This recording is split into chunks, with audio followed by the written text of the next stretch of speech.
Ilagan City, kinatawan sa International Disaster Management Conference sa Taiwan. Ang detalye ng balita, hatid ni Idol Shobi Gagarin.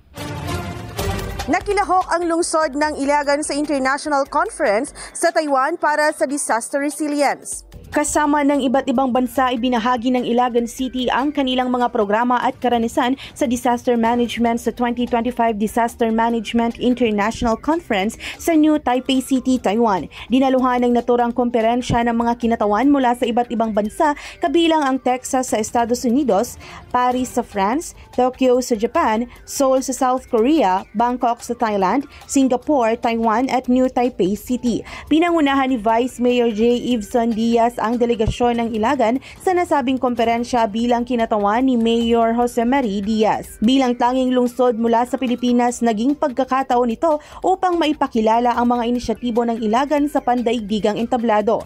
Ayon sa lokal na pamahalaan, patuloy nilang palalakasin ang kanilang mga hakbang upang mas maging matatag ang komunidad laban sa mga sakuna.